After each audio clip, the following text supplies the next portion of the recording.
Wonderful. Now let's start off with the geographical assessment profile. Now you must be wondering, why is it necessary in a market assessment exercise? So what needs to be understood out here is that we're not talking about a town, we're not talking about a city, we're not talking about a village, we're not even talking about a region. We're talking about an entire continent, and that too as advanced a continent as Europe, as important a continent, as important a market as Europe. It's the third largest market across the globe. Fine.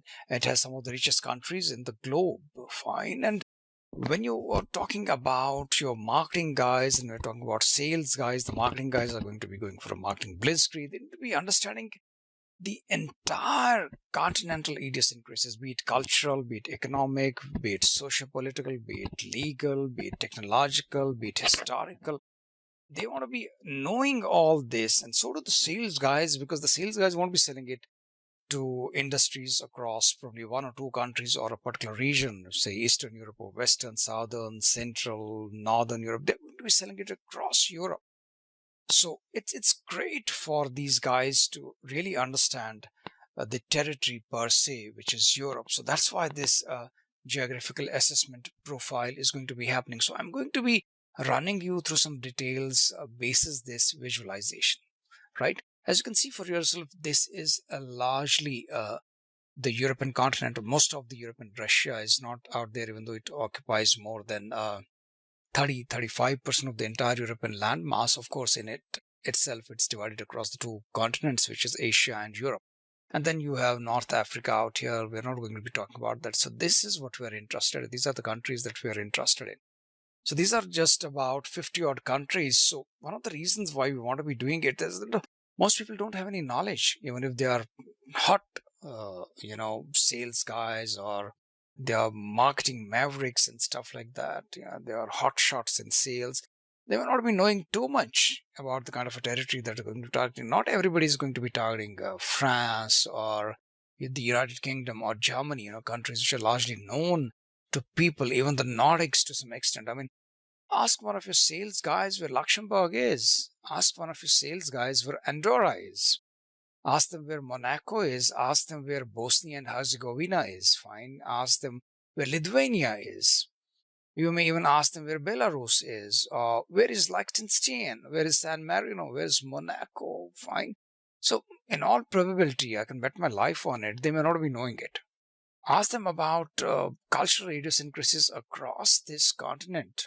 They'll not be too conversant. Ask them about social protocols. They may not be knowing much until they are Europeans themselves, right? And then again, it's a huge continent when it comes to cultural idiosyncrasies. It may not be huge by size, fine. So talking about Europe physically, this continent located entirely in the northern hemisphere and is mostly in the eastern hemisphere. It's bordered by the Arctic Ocean to the north, right, and the Atlantic to the west, fine, and Asia to the east. You have Asia out here, fine, and of course Turkey is one of those countries which is straddled across Europe as well as Asia, fine, and the Mediterranean Sea to the south. Mussolini's Mare Nostrum, that's out here, fine. And it comprises the westernmost part of Eurasia, Eurasian landmass, which is Asia and Europe combined. Now, the area occupied by Europe is some around more than 10 million square kilometers, which is like 3.9 square miles. We're going to be talking about millions out here, fine. So when I'm saying it's more than 10, it's more than 10 million square kilometers and 3.9 million square miles, which is the sixth largest area continent-wise in the world. And then you have population, you have some around 746 million plus, which puts it in the third slot.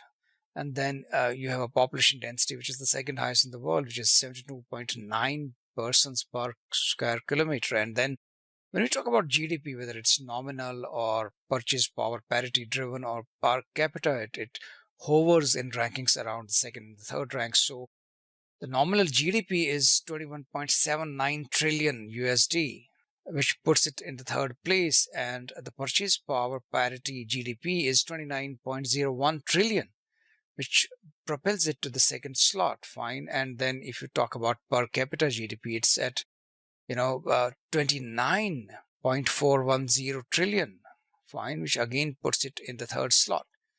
It has some 50 odd countries basically, which I have listed out here. You can run through them.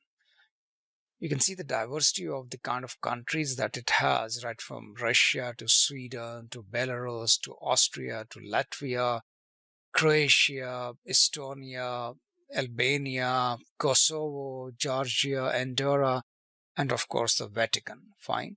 It has, I think, six states also with limited recognition and six dependencies also. Now, this is really important. I mean, companies like TILS take great pains to train their sales professionals and marketing professionals. It's an ongoing exercise out there, and cultural acquaintance and acclimatization is one of the aspects of those trainings. And it really helped in this case that the company went for an extensive acquaintance with the European continent across its history. I mean, the sales and the marketing guys and the market research guys got lessons in history, the medieval history, the latest history. They talked about world wars, they talked about Marshall Plan, they talked about so many things which happened in post World War II Europe, and then the Cold War and the end of Cold War and stuff like that, and the new emerging dynamics of various economic and political structures across Europe and stuff. And of course, the market strength, the various industries cropping up across Europe, the dynamic flux in the European economy as a whole, and with Brexit being propagated at that point of time, it was not this real as it's now at that point of time in 2015-16, fine, even though the things had started getting into motion. And they were given individual lessons about various countries across the European landscape, the 50 odd countries that we talked about, with the majority of them clubbed together into BRICS, like, into various slots like Nordics and stuff.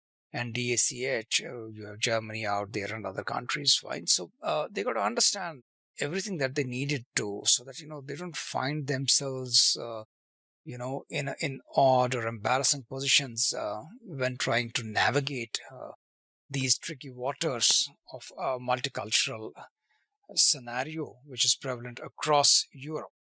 So this held them in good stead. I think it was a wonderful exercise, and many companies should take a cue from such a situation, because normally what happens, if a company wants to be targeting even a country, they hardly bother to even understand whether the salesperson even knows where it's located, what are its geographical coordinates, who is the president, what kind of a political system it has, what kind of an economic history it has had, what are the driving forces of the market economy out there. I mean, they will just give them a list of companies to target, or probably even not even go to that length. Just tell them, okay, fine, this is your target for this country. Get us these many hundreds and thousands of dollars per year, and you're good, fine. But then those companies, they always face different ceilings, which they probably cannot crack. And that's why they don't sustain themselves in the long run. And now it's companies like TILS, which are on the other end of the spectrum. And you can see the kind of pains which successful companies take, because, everything that looks so simple to us as consumers is basically very complicated in the background. So that's why there is an adage, a saying, that simple is complicated. Right? There's a lot of complicated work which goes behind the scenes to make things appear simple, seamless, streamlined. Yeah. So this is it about the geographical assessment profile.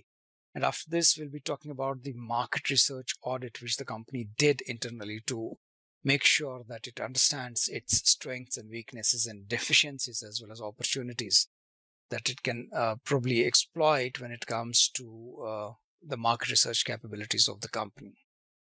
So this is it about the geographical assessment profile. Thank you.